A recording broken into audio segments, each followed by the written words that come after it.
to another episode of The Man Space. Coach Marson and I are excited for week after week to feature men who are going through life changes, transformations, being husbands, fathers, going through life changes, and talking to us about the challenges and how they are navigating them, and who is their support system and what feels like support to them. We live in a world where young boys are raised telling, don't cry, don't feel, right? Suck it up, grow up to be a man. And so we're conditioning young boys to turn off the emotion. And then when these young boys grow into men, then their fiancés, girlfriends, wives, everybody is mad at them for you don't recognize my feelings. And the men are sitting there saying, I don't recognize my own feelings. I was told not to feel, right? So we've created this perfect tsunami where men can't win. And I can say that as a woman, right? I have seen this happen over and over again. So how do we break the cycle and create that emotional empowerment and emotional intelligence empowerment for men so that they can be their whole self, because they too are feeling creatures who happen to think and work? How do we give them that power and hold space for them? And how do we as a community make that possible?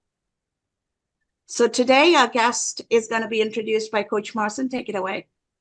Thank you, Dr. Cass, for the introduction. Welcome all. Coach Travis Brady, a coach of mine. Coach Travis and I, we have worked together, and he is a branding mentor, branding expert. He is a coach's coach, and he is also a owner of Next Gen Agency, where he helps with sales, scaling your business to the next level. Welcome, Coach Travis. Thank you for being here today. Thank you for taking time out of your busy day. I really do appreciate you. And when Dr. Cass and I, we spoke about, our podcast and looking for men that have amazing transformational story, your name came across my mind because, you were my coach. We are still talking. And, I follow you. I follow your journey. And as a successful coach, successful mentor, business owner, and an entrepreneur, you recently went through a life-changing event where you had developed this identity that you had, and now, going through this life-changing event, like how are you doing, where you are in your space, because many men out there, have developed certain identity, certain self-image, but then when certain life traumatic events do happen, what happens to us? How do we move on? How do we rebuild? And how do we heal? Yeah, Marson, dude, thanks for having me on the podcast. And I love the podcast name. This is such an awesome podcast. So I'm super pumped to be on here. I don't think anyone gets married to get divorced, right? Yeah, I've watched and seen a lot of, men and women too, go through divorces, and it's tough, man. It's depending on, what kind of business you have, it's public, and it's almost like it's this public failure that you go through. And I remember actually talking to one of my coaches before I was getting married, and we were talking about some of the limiting beliefs that were coming up for me. And one of them was actually afraid of getting a divorce. And one of the things that I was afraid of, which was, what would people think about me? And my fear was I would lose friends. And that's kind of been the nature of my life. Is I want to keep friends. I want to keep people on the boat, and I want to continue to build friendships. And I was so afraid that I would lose friendships over it. And when I went through the process of the divorce, and just to give a little bit of backstory, I've been coaching collectively 18 years. I met my ex-wife, and she was a personal trainer. And so I thought, wow, what a great field to be in. And that's what I always wanted. I wanted to build a business with my wife. That was something that was super important to me. And so So we connected on that. I helped her build a 6-figure business. And then the following year, she jumped onto the business, and we started building it together. So we started to be known as like king and queen. And behind the scenes, we fought a lot. We went to coaches. We really tried, and we even had our own therapist telling us, you guys shouldn't be married. Wow. And even through that process, we're like, no, we'll figure this out. We'll try to work. So I was really at peace with the divorce going through. And I had a lot of other friends, and I'm sure you've noticed this too, Marcin. When people go through divorce, everyone deals with a different pro and con in the situation. Yeah. No, Right. go ahead. So that's interesting as you bring it up. You started as maybe friends and partners that then evolved into a marriage. Yeah. And you mentioned, Travis, that your fear was the divorce and friendships losing. And I'm listening to you and I'm thinking, I married my best friend. I was in a new country. I'd been Mike's best friend for 3 years, and he wanted to marry me. And my fear was a friendship is a lifelong thing. Marriages in the United States don't last. Why would I trade a permanent thing for a transient American marriage? And I actually told him no when he proposed to me, right? So this is something a lot of people think about. And as you look back now, could there be anything either of you could have done differently to kind of put things in place to have a different history or trajectory? Yeah, I had a friend say, where did the relationship go wrong, right? And I think, and everyone wanted to know, hey, what happened with you guys? I thought you guys were so happy, right? And it depends on how you were looking at us. Just see did you just see her Instagram? Did you just see my Instagram? Did you listen to our podcast? Because we were I felt like upfront, especially in our podcast, about some of the pains that we were going through.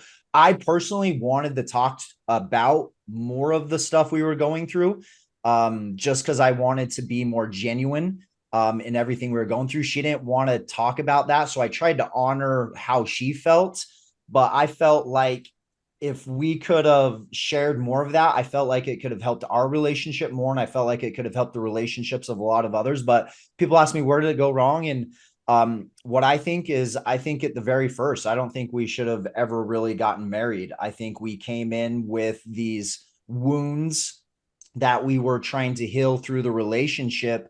And I feel like we had a lot of North Stars. We had, there was a religious background, there was business, there was this wanting to succeed, right? We had a lot of political, like we had a lot of North Stars. And I don't know if you've ever heard of this. When two people have the same North Star, when you're seeking for that North Star, you naturally start to come together.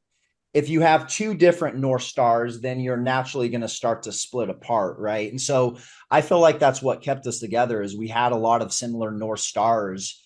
And I was 33 when we got married. And so I felt like, hey, it's just time for me to get married. It hasn't worked out with any other woman at this point in time. So I guess it's my time to get married. And so I just felt like there was things that happened at the very beginning of the relationship that I overlooked, and I justified because I wanted to be married. And I don't know how it is in other states. In Utah, we have this cultural viewpoint where everyone goes on a mission and then they come back and they get married. And so even though there's a lot of people that aren't a part of the religion, the culture still feels it. Everyone still feels that need to get married. So even though I didn't feel it, I still feel like I did to a subconscious level. And so I feel like that, but hindsight being 2020, obviously, Marcin, you have a lot of aha moments, right? And that's why you coach, is you want to share these aha moments from the 2020. And when I look back on the relationship and everything, it was perfect. It was beautiful. And I got a son out of it. And we talk about growing as an individual, but sometimes we want to grow without the pain, and it's just not possible. So I had this really 180 viewpoint that, wow, I'm sure grateful for everything that happened through the process. Yeah. No, thank you for sharing, because you know what, it just like we together are going one through this journey, right? And it has taught me so much that, you know, now, like you talk about wounds, right? That, hey, you know what? I had wounds. She had wounds, that we came into this relationship, partnership, that were not healed completely. And we were doing it while we were building us together, building that family, that relationship, right? And I see that right now. And, you know, that's why one of my goals is to break those generational curses, because this is what I see and hear. That's what man and woman are happening, because they don't have the tools, they don't have the knowledge, right? How to help themselves, right? How to heal, either get unstuck, or, you know, when we go through the divorces where, you know, like in my culture, everyone says, you know, hey, you'll be okay, time will heal the wounds. But, you know, time will heal them to a certain extent, right? If I don't help myself, if someone doesn't help me, then, you know what, I get into the new relationship, you know, I expect a different change, right? Because, hey, now I'm meeting a new woman, but I am still my old self. I still have my old thinking, right? I still have my old beliefs. And, you know, I expect different results. How is that going to work? It's not going to work. So, Travis, my question to you, you know, what would you tell guys out there right now that, you know, are in a position where, hey, they're business owners, they are entrepreneurs, and they are dating, and they are following the same footsteps as you did? Mhm. What would you tell them? What advice would you give them so they don't end up where, hey, you end up? Yeah. Well, first of all, I'm not a relationship coach, so don't put me in that category. So I'm gonna look at this more from, you know, how well, what I do, which is branding. And branding is not the superficial thing we do to create something that we're not. That's not what branding is. Branding is not a website. Branding is not graphics. Branding isn't what car you're driving or what house you're in. And so sometimes we try to attract people through those superficial things, and then wonder why we don't have the depth of the relationship that we want. Okay. That right there, I think, is something that we all need to look at. And so at the end of the day, we all want to be accepted for who we are. We want to be loved for who we are. So branding, where it really starts, is what do I believe about me at my core? So what is my identity? Identity is who you believe you are. Okay. No one in the room, you and God, if you believe in God or higher power, like, who are you? Who do you want to become? And I think your identity is twofold. It's peeling back the layers of the onion and really finding out what's your natural state of being, but also it's defining and creating who you want to be.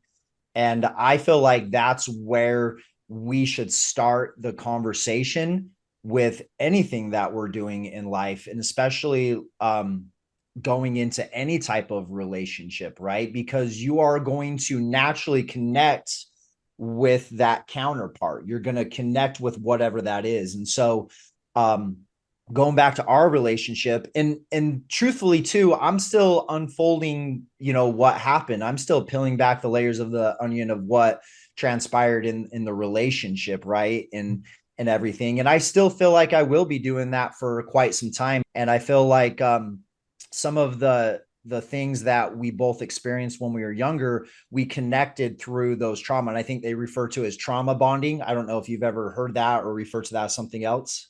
What do you refer to it as? Trauma bonding as well. Trauma Yes. bonding. The Yeah. medical Yes. term is trauma bonding. Mhm. Yeah. So how would you explain trauma bonding? Go ahead, Dr. Cass. People connect at the point of trauma because that's where they feel the most vulnerable. And at that point of connection, you feel like the other person gets you. But if you don't grow out of that trauma together and continue that development beyond that point of trauma connection, then that relationship stays there. Mm-hmm. And both are trapped in that. The way I would say it is, each of us built a igloo like when we were going through a winter storm, and it's protected us at the point of trauma. But the longer you stay, the breath you take is going to make that igloo into your own grave. Okay. I'm an emotional intelligence coach, and I do this for business transformation as well as relationship transformation, mostly business, because business is also relationship. Yeah. And so the key is to help people take that emotional intelligence journey out of that trauma, because at that point of trauma, people either go into their thinking, their feeling, or their acting. So they either do things without thinking and feeling, or they feel without acting or thinking because they're afraid to come out of their feeling space, or they live in their head because they're afraid to feel or act, right? And that's where their igloo is. And helping people come out of it. And when you make that trauma connection, both people helping each other get out of that igloo to go and build like a prairie home with lots of windows and sunlight and air, and be able to be a whole person where we can think and feel and act as whole persons. And when those two people meet as whole people, now that relationship is whole. And I would gladly say that my husband and I met at that trauma too. But 26 years later, we're older. We've evolved and we've consciously made that investment to work through it. Yeah. We're different language. We're 20 years apart. He is Pennsylvania Dutch American preacher and preacher's kid. I'm Sri Lankan Hindu. English is my third language, and I didn't grow up here, right? Wow. So even when everything is different, if you can make a connection at that level of humanity, it's very possible to transcend the igloo we put us in, right? And that's the key. And when we can build our way out of that igloo, then we build trust. We know the other is going to catch each other, right? And that marriage becomes solid. Yeah, there's this concept in branding that I take clients through is, what do you love, right, that your ideal client would also love? But then there's the contrast. What do you hate that your clients would hate too? And unfortunately, we pair more through things we hate versus things we love. Like, I didn't know what to say, because I was embarrassed. I was ashamed. I thought that me going through a divorce would take away, you know, my identity in a way as a coach. Cause I think sometimes people saw me as this successful, happy couple. And I thought, man, how are people going to view me now that I've went through this divorce? Right. And it was scary. And I didn't know how to approach it. And I was talking to him in the gym. He's like, just remember, whatever you say, you need to understand that she's going to hear it and probably see it. So you need to speak with her with respect. And she had caused me in my life. She always called me a great dad, but then there were situations with my son where I didn't get to see my son. I was left in this business. I was left in a situation where it's like, how much are you willing to pay to see your kid? And then how much would you be willing to give up each day to keep your business alive? So I'm in the situation, and I don't feel like you were saying earlier, none of my emotions matter. It doesn't matter how I feel. I don't feel like she's going to listen anyways. And so with him saying that, it forced me to look at her truth. It forced me to look at her story. And that's so hard when you're hurt. That's so hard when that person has done things that hurt you. But I truly believe people don't do things on purpose to hurt people. They do it to protect themselves. And so it really was hard to look at it from that viewpoint. But the more I started to look at that, the more I started to see it, I stopped taking things so personal. I stopped seeing it as attack. And I started looking at it like, this woman's hurt. She's going through some hard times. Yes. She's struggling here. Mm-hmm. She probably wanted the relationship to work more than me towards the end. And I felt like towards the end, I felt like it was responsible for me to let her go, because I couldn't really give her what she wanted. And I don't feel like she could really give me what she wanted.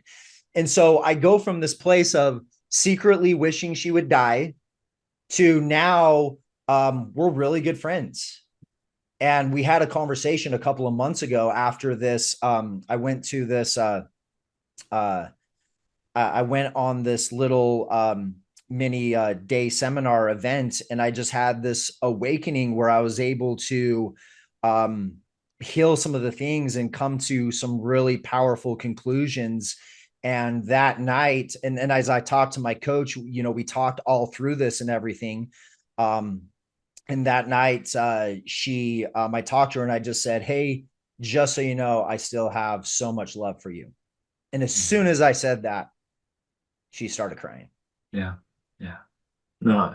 And it was beautiful. And she's in a relationship now. And it's just like, yeah, that's what she wanted. And the guy is great. I'm not necessarily happy with the way it began, but she was seeking love and that's what she wanted. And so we had a great talk. I really, from the bottom of my heart, hope that everything works out the way that it needs to be for them to be happy. And most of all, that's for my son too. I want my son to have stability in another relationship. So it's just crazy the contrast that you go through in divorce, man. Yeah, no, it's, you know, when you speak, it just so much resonates with me because I, you know, especially first couple months, I hated her. I resent her, and I didn't know that we can turn into this monster to wish the other person, like you said, hey, to die, all those different things. I'm like, I caught myself, I'm like, holy moly, I didn't know that I have this nastiness within me, that I want to wish her so much, right? That, hey, you have destroyed our family, our children, our home, everything that we have built that we're now destroying. But then, like you said, you talk to some coaches, right? You talk to yourself, you got it out. And then, you know what? You change that perspective. And I learned about the laws of the universe, like, hey, what I put out come back to me. And now I use this analogy, hey, put a mirror in front of you, right? And start wishing this person all this bad stuff. Who are you wishing this to? Right? It's all coming back to you. Yeah. Other divorce coaches that have their own groups that come to me and ask me, Marcin, can you please speak to these women? They want to know what the men go through divorces. Because they see us that, hey, on the outside, we're all good, right? Hey, I look good, I feel good, I dress up good, you know, I have nice social media, all those different things. So he must be perfect, he must be fine, right? But no one really sees how many nights I cried myself to sleep, how many suicidal thoughts I had, how many times I walked out of my parents' house and walked around the park because I was just bawling. How many times my heart were broken because my daughter was crying, Daddy, don't leave me, Daddy, don't leave me. Can you please stay? Can you sleep over? And I couldn't do that. No one really see those things, what we go through behind the doors. Yeah. Yeah. And especially in today's world is, you know, most of the women, they get the rights with the kids. Right. And, you know, and that was hard at first. I have 50-50 with them now. What I could say for all the men that are listening, like, you have to absolutely commit to showing up for yourself every single day. And that's all I knew how to do, dude. All I knew how to do is go to bed, wake up, go to the gym, come back. And my clients, you don't realize this, but you saved me through this process. You saved me because I had to find somewhere else to share my heart, to serve and to help. And guys mostly derive their confidence from their career, and women derive most of their confidence from their relationship. So I felt like, even though it was a mask of dealing with the emotions, I felt like I needed something else to sink my attention to as I worked through some of these emotions and these thoughts and everything. But it was crazy, man. It was really crazy to come to that space. As you go through all of this while raising a son, what would you do differently in raising him so that you are going to help him be better prepared for life? Because nobody's going to predict what life holds for the baby, right? He's only 3.5. So what would you do differently, and what advice would you have for mothers and fathers raising sons so that we raise them with emotional resiliency, not just financial and career resiliency? Yeah, that's a good question. And I could probably talk about that on a while. And it really is super important to me to be a good father for my son. His name's Tatum. I want him to own his voice. I never shush my son ever. I never shush my son because I know the damage that can do to someone. I never shush him. I let him talk. I let him sing when he cries. I let him cry. I actually created my own manifesto. It's the Brady Manifesto. And it's hanging in his room. And I feel like that's a good North Star for what do you want to represent as a family, as a father. So I feel like we do that in business, right? We create a mission and vision for our business. Do we do that in our family?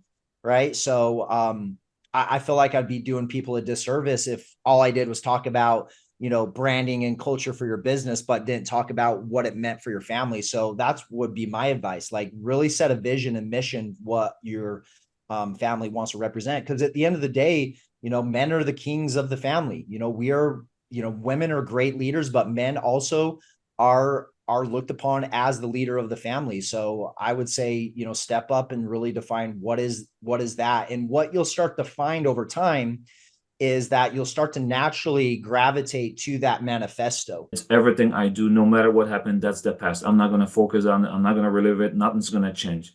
All I can do is to be the best father figure, right? Be their best role model in their life. Shower them with love, encourage them, inspire them, believe them. My son, he loves basketball. He plays on 2 teams.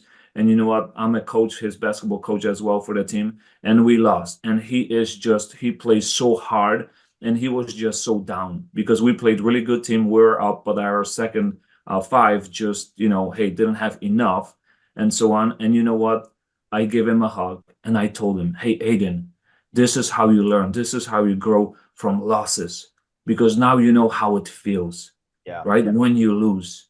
Yeah. And you know what? You will have these ups and downs in your life. We're not going to win every single game. There will be better teams. But this is how we learn, how we grow, and how do we go through these situations? How do we handle them? And he just gave me a smile and said, thank you, Dad. Yeah. And I think the biggest disservice we do to our kids is we teach them how to be successful. I think that's the biggest disservice. Okay. What we need to be teaching our kids is what do we do when we're in the darkness? What do we do when we fail? And something that I played sports my entire life. Baseball was my main sport and I hated striking out. It was so embarrassing because you fell publicly, right? When you don't score a touchdown on the football field, it's like everyone on the team. Is baseball, it's like only one person has the ball at a time, only one person's at a plate. And I can't be more grateful for playing baseball because it taught me how to fail in front of others, but continually get back up to the plate. And that would probably be my advice too, is like, if you fell and you're feeling that shame and embarrassment and you flee away, that's what you're known for, because that's the last thing people see. If you keep getting up and you keep getting the at bats and you keep swinging, okay, people are going to always see you as your last at bat. So you got to keep getting more and more at bats. Your son felling and going through that is beautiful, man. Like it's really something that we need to teach our kids is how to fail, not how to succeed, how to fail. Yeah. Absolutely. It's like teaching them to ride a bike. You have to fall. You have to bleed.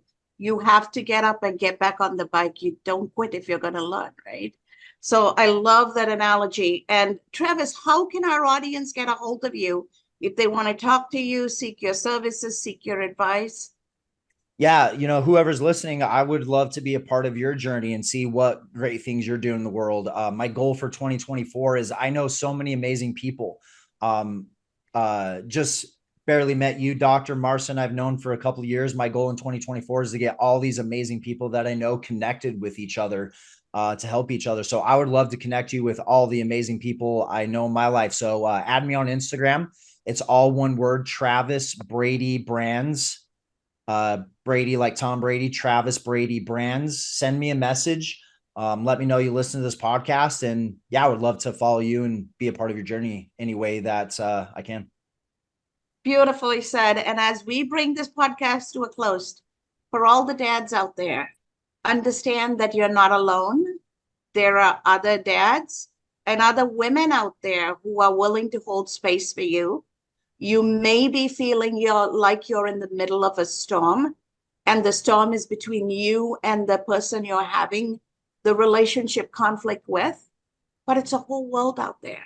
Build those support structures, and men having platonic girlfriends is a huge opportunity to have that safe space. I don't know if that happens in the Western world, but in the Eastern world, it does. And so men always have a women sounding board to get advice, whether they are aunts or grandmothers or mothers or sisters. And so as we go through life, get past the gender barrier, embrace the humanness, and hold space for each other and make space for love. And remember, a father is a daughter's first love always. And a son always is going to think of the mother as his first love. And when mom and dad get in the middle of things, it feels like war for the children.